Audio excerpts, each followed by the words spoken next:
ואומנם האיש הזוכה לידיעת התורה, הוא הולך בין אנשים ונדמה כבן אדם. ואומנם האיש הזוכה לידיעת התורה, הוא הולך בין אנשים ונדמה כבן אדם. אבל באמת הוא מלאך, אדם עם בני תמותה, וחי חיי אצילות, ומרומם על כל תהילה. אבל באמת הוא מלאך, אדם עם בני תמותה, וחי חיי אצילות, ומרומם על כל תהילה.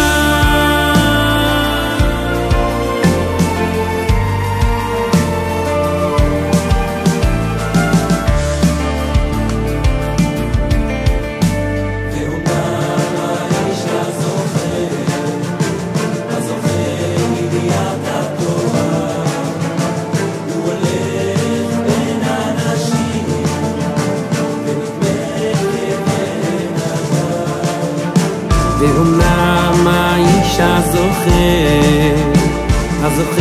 לידיעת התורה, הוא הולך בין אנשים ונדמה כבן אדם. אבל באמת הוא מלאך, אדם עם בני תמותה, וחי חיי אצילות, ומרומם על כל תהילה.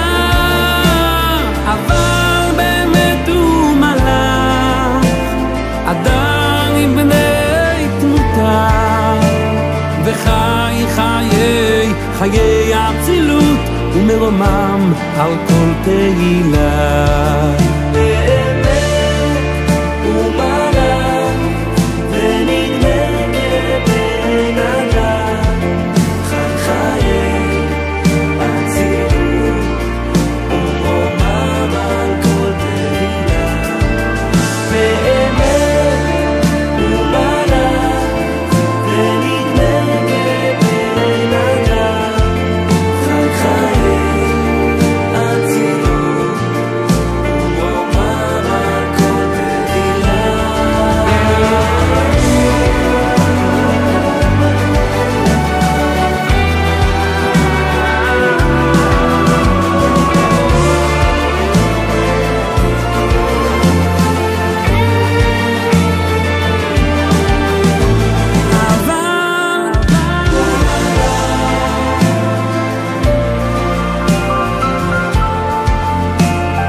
וחי חיי אצילות,